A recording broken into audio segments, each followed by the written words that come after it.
Welcome to Part 2, Health and Hygiene. What is biological contamination? How does food worker health affect safety? What should you do when you're sick? And what does good personal hygiene mean? Find the answers to these and other important food safety questions, including proper hand washing and when it's important, how to avoid bare hand contact with ready-to-eat foods, glove use, and how personal habits can affect food safety. Of all the types of hazards that can arise from unsafe food handling practices, biological contamination is the most common. Germs are everywhere, and some of them make us sick. It's those harmful pathogens that cause foodborne illness. Food worker health is one of the most important factors to preventing foodborne illness. It's simple. When you're sick, don't work with food. Germs can easily be spread if you're experiencing flu-like symptoms, jaundice, or other illness. If you're sick, stay home. Remember the 24-hour rule. Vomiting, diarrhea, fever with sore throat, or jaundice, stay home for 24 hours from the last symptom. If my employees are sick, I tell them to go home and come back when they feel better. It's not worth the risk. Besides being aware of your own health and knowing that when you're sick, you pose a risk to the public, being aware of your personal hygiene is another aspect of avoiding contaminants in the food you serve.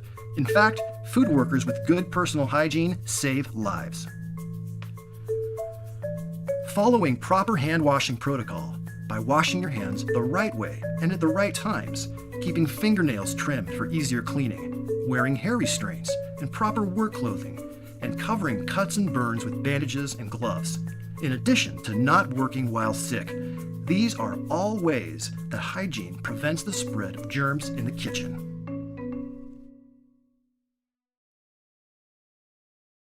Hand washing is something we all learned at a very young age.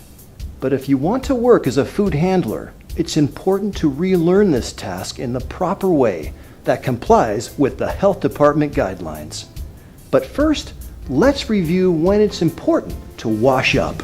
Wash your hands throughout the day, even when hands look clean, to keep germs off your body and the food you prepare. Always wash before you begin food preparation, or if you've been contaminated by exposure to potential germs.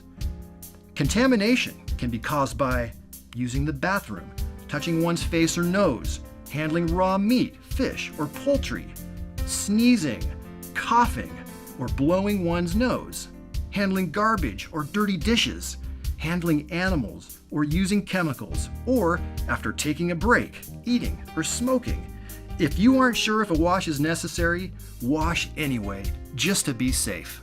Proper hand washing is a 6-step process that requires a hand washing sink with hot and cold running water, soap, and paper towels or other single-use drying method.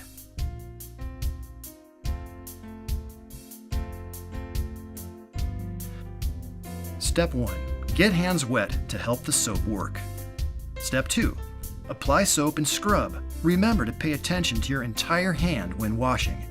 Step 3. Rub your hands for a full 20 seconds. This is how long it takes for soap to kill germs. Step 4.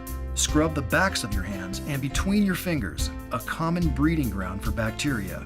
Scrub your forearms. They frequently touch food prep surfaces, and utensils. Step 5. Rinse hands to send the soap suds and germs down the drain. Rinse for about 5 seconds to fully remove the soap. Step 6. After rinsing, dry hands and forearms with disposable paper towels or an air blower. Don't use cloth towels or dish rags, which can stay damp and recontaminate your hands. It's important to know that hand sanitizers may be helpful on clean hands, but are not substitutes for hand washing. In fact, in some cases, double hand washing may be required. Always remember that hand washing is the most important food safety tool to get rid of the germs that make people ill. When in doubt, wash. But germs can remain on your hands even after washing. That's why it's important to prevent bare hand contact with ready-to-eat food by using utensils such as tongs, scoops, deli papers, or single-use gloves. Focus on minimizing bare hand contact. Utensils, tongs, tissue paper, these are all acceptable when handling ready-to-eat foods. So you don't need to glove up as often as you think. When you do use gloves, remember it is required to wash your hands before and sometimes after proper glove use. Ready-to-eat foods are those served without additional washing or cooking to remove germs. They include washed produce that's eaten raw, such as sliced fruit, salads, and garnishes.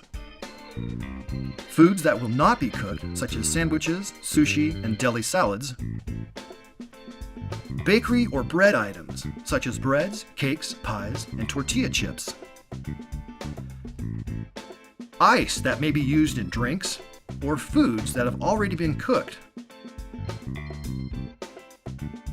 Gloves can be tricky because if a food handler thinks they're using gloves correctly and they aren't, they can put the public at an increased risk by contamination. Gloves are there to protect food from germs, not your hands from the food.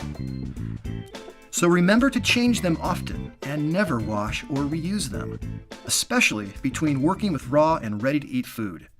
When you're done with them, be sure they go in the trash and wash your hands afterwards. When it comes to health and hygiene, as a defense against foodborne illness, it's important to realize that personal habits affect food safety. You may not eat, drink, or use any type of tobacco in food prep areas. This is to prevent spills and reduce contamination. Use hair restraints that are intended to keep hands out of hair and hair out of food. Hair must always be restrained when working around food or in food prep areas. Hair restraints include hairnets, barrettes, ponytail holders, and tight braids. Long beards must also be restrained. Fingernails must be trimmed for easier cleaning. If nail polish or artificial nails are worn, you must wear gloves when preparing all foods, not just ready-to-eat foods. Rings, watches, bracelets, and all other jewelry on arms or hands must be removed during food preparation. Wedding rings may be worn if they're covered with the glove when the food worker is preparing food. Personal items like medicine, coats, and purses must be stored away from food, dishes, and linens.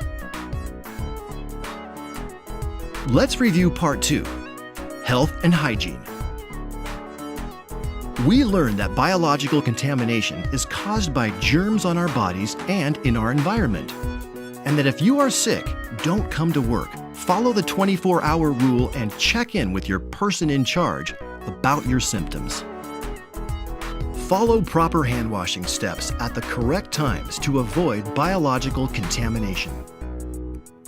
Avoid bare hand contact with ready-to-eat foods. Use gloves to protect food, not your hands, and wash before and after glove use. Be aware of your own personal habits and hygiene as a defense against foodborne illness.